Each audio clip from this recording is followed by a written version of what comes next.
l'Algérie n'a pas besoin de la France. Moi, je vous le dis très clairement. L'Algérie, aujourd'hui, a des partenaires multiples sur la scène internationale. Qui est perdant si la relation entre la France et l'Algérie est mauvaise? Moi, je suis franco-algérien, je considère que c'est la France qui est perdante. Et je le dis en toute objectivité. Je vais vous dire, si vous prenez tous les indicateurs français aujourd'hui, la France va très très mal. On a une dette abyssale. On a des services publics qui se dégradent. On a une démographie, les Français ne font plus d'enfants. Une France vieillissante. Nous ne sommes pas une puissance énergétique. Nous ne sommes plus une puissance militaire au sens où nous l'avons été. Nous n'avons plus de voix sur la scène internationale. Nous comptons de moins en moins dans les enjeux qui concernent le monde. La réalité, c'est que la France aurait intérêt à nouer un partenariat gagnant-gagnant avec l'Algérie. Pourquoi? Parce que l'Algérie, c'est tout le contraire. L'Algérie est une puissance énergétique. L'Algérie est une puissance militaire. L'Algérie a une démographie galopante, positive. Contrairement aux illusions entretenues par une extrême droite française revancharde qui n'a jamais digéré l'indépendance de l'Algérie, Boualem Sansal n'a pas été concerné par la grâce présidentielle décrétée par le président de la République, Abdelmadjid Tebboune, à l'occasion du 5 juillet.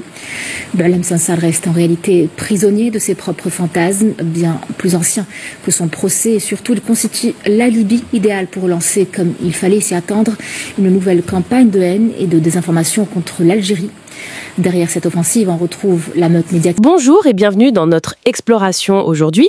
On va se pencher sur des tensions assez vives entre la France et l'Algérie.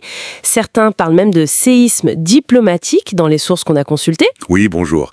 Effectivement, le climat est, disons, électrique ces derniers temps. Tout semble partir en fait d'une déclaration assez frontale. Un ancien député européen qui lance cette phrase, une vraie petite bombe. L'Algérie n'a pas besoin de la France. C'est ça. Et une phrase comme ça, évidemment, dans ce contexte bilatéral si chargé d'histoire et de passion, ça ne passe pas inaperçu. C'est le moins qu'on puisse dire. Ça jette un froid ou ça met le feu aux poudres, c'est selon. Bah oui, ça touche tout de suite à des sensibilités, à des non-dits, peut-être. Ça bouscule l'équilibre, ou en tout cas la perception de cet équilibre. Et donc la réponse algérienne, elle ne s'est pas fait attendre.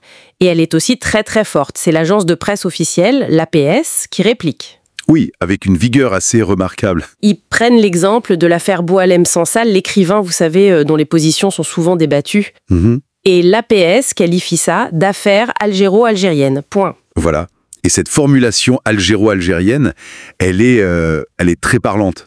C'est une façon extrêmement claire de dire « ceci est une affaire interne ». C'est ça, ça nous regarde nous et seulement nous. Exactement. C'est une manière de tracer une ligne très nette, de dire pas d'ingérence, pas même de commentaires extérieurs sur ce sujet précis. Et ce qui est intéressant aussi, c'est que ce n'est pas juste une dépêche perdue au milieu d'autres infos. Ce message de l'APS, il a été diffusé sur Canal Algérie. Ah oui, tout à fait.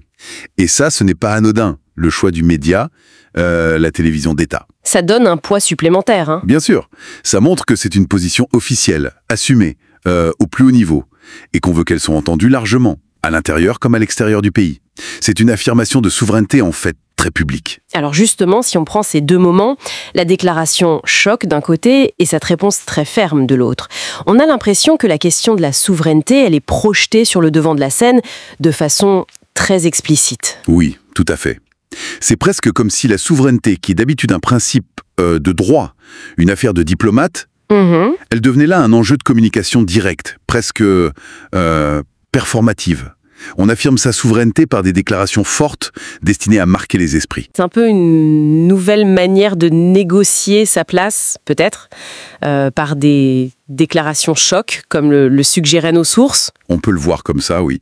C'est une façon de délimiter son territoire, politique, symbolique, de manière très visible. Et ça nous ramène à cette idée qui circulait aussi dans les lectures, l'idée d'une possible redistribution des cartes sur le plan géopolitique. Est-ce que ce type d'échange tendu, ça pourrait être un signe de ça? C'est une lecture possible, oui. Dans le contexte actuel, mondial, où beaucoup d'équilibres sont remis en question, où les relations anciennes, notamment postcoloniales, sont réévaluées. Oui. Ces affirmations très nettes d'indépendance, de souveraineté, elles peuvent être interprétées comme des marqueurs d'une volonté de redéfinir les règles du jeu, la place de chacun. Une accélération, cette redéfinition peut-être? Peut-être, bien, oui. Ça signale en tout cas une volonté de ne plus être dans le non-dit, mais dans l'affirmation claire. Donc, pour résumer un peu cette séquence qu'on vient d'analyser, on a eu une phrase, disons, provocatrice. Ou du moins perçue comme telle. Oui, voilà, perçue comme une rupture. Et ensuite, une mise au point algérienne très, très ferme, qui met l'accent sur la souveraineté et le caractère interne d'une affaire précise. C'est exactement ça. Les deux moments forts, c'est vraiment cette phrase « L'Algérie n'a pas besoin de la France » et cette réponse sur l'affaire algéro-algérienne. Ce sont des signaux assez clairs dès l'état actuel des choses. Et ça nous laisse donc avec cette question un peu en suspens que soulevaient nos documents. Qu'est-ce que ça signifie, au fond, cette confrontation un peu directe pour l'avenir des relations entre Paris et Alger? Est-ce qu'on est en train d'entrer dans une nouvelle phase où la souveraineté devient vraiment l'enjeu numéro 1, discuté ouvertement à coups de déclarations publiques? C'est une question qui reste ouverte, je crois. Absolument. C'est une vraie question sur la nature même des échanges diplomatiques et politiques à venir entre les deux pays. Une affaire à suivre, donc.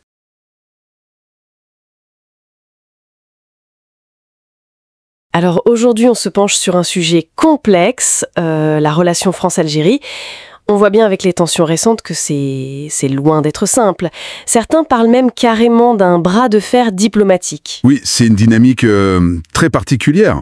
D'un côté, la France, bon, avec son histoire, mais aussi ses propres défis internes, la dette, la démographie, on le sait. Et de l'autre, l'Algérie. Une Algérie qui s'affirme de plus en plus. Puissance énergétique, militaire aussi, une jeunesse importante. Exactement. Et ce qui ressort vraiment, c'est cette tension constante. Sur la mémoire, bien sûr, mais aussi la souveraineté, et puis des visions d'avenir qui divergent pas mal. Et l'affaire Boualem Sonsal, l'écrivain, ça a été un peu l'étincelle récente, non ? Ah oui, tout à fait. Ça a vraiment agi comme un révélateur. Une affaire qui aurait pu, disons, rester interne, et qui est devenue une vraie crise médiatique, diplomatique même. Avec ce communiqué très dur de l'APS, l'agence de presse algérienne. Oui, un communiqué très ferme, et puis en face des réactions très vives en France. Ça a jeté de l'huile sur le feu. Donc l'idée, c'est d'aller voir un peu plus loin que ça, hein. C'est ça, dépasser un peu les réactions à chaud, et comprendre comment un cas comme celui-là, il révèle des fractures bien plus anciennes, plus profondes, liées à l'influence, et surtout à cette mémoire coloniale, qui est toujours là, omniprésente. Oui, cette mémoire. Alors si on prend la perspective algérienne, telle qu'on la voit dans les analyses, il y a une volonté claire de s'affirmer comme une puissance dans la région. Oui, tout à fait. L'énergie, c'est évident. Le gaz vers l'Europe, c'est un levier stratégique majeur. Et le militaire aussi. Le militaire, bien sûr. L'Algérie se voit comme un acteur clé pour la sécurité au Sahel, au Sahara. C'est aussi une garantie de son autonomie, de sa capacité à agir seule. Sans oublier la démographie, cette jeunesse, vue comme un atout face à une Europe qui vieillit. Absolument. Et tout ça, ça s'accompagne d'une insistance très forte, quasi obsessionnelle, sur la souveraineté. Le refus de toute ingérence. Voilà. Le rejet viscéral de ce qui est perçu comme de l'ingérence. L'expression « affaire algéro-algérienne » pour l'affaire Sonsal, elle est très parlante. Ça renvoie directement au principe historique de non-alignement, à cette volonté farouche d'indépendance. Et du coup, comment l'Algérie perçoit la France dans ce contexte? Les sources qu'on a étudiées montrent une image assez critique, non? Oui, c'est le moins qu'on puisse dire. On pointe la dette française, jugée énorme, l'état de certains services publics, la démographie française aussi, perçue comme déclinante. Et la perte d'influence internationale, surtout en Afrique. Exactement. Tout ça nourrit l'idée d'un certain rééquilibrage des forces, d'une France moins dominante qu'avant. Ce qui amène parfois à cette accusation de posture néocoloniale qu'on entend. C'est ça. En Algérie, certains discours français sont perçus comme une résurgence d'une algérophobie ou même d'une nostalgie de l'Algérie française. Et ça, c'est interprété comme une tentative de remettre en cause la souveraineté algérienne. Et ça touche une corde sensible, évidemment. Extrêmement sensible. La mémoire de la colonisation, c'est une blessure qui est loin, très loin d'être refermée. C'est ce non-dit ou ce trop-dit parfois qui empoisonne la relation. L'affaire Sonsal illustre parfaitement ce décalage, en fait. C'est un cas d'école. Alger dit « Chez nous, c'est une affaire interne, ça relève de notre loi, l'écrivain n'est pas un otage. » Point. Et en France, ou du moins une partie de l'opinion et de la classe politique, on crie à l'atteinte à la liberté d'expression, une valeur qu'on juge universelle. Deux lectures quasi impossibles à réconcilier. On est au cœur du problème, là. Exactement. C'est le nœud gordien. D'un côté, la souveraineté nationale vue de façon très stricte par Alger. De l'autre, l'invocation de valeurs universelles, parfois d'un certain droit d'ingérence par la France. Où est la limite? C'est un débat sans fin, ça. Au final, qu'est-ce qu'on retient de tout ça?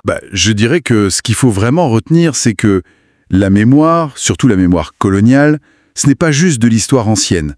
C'est un facteur géopolitique brûlant, actuel.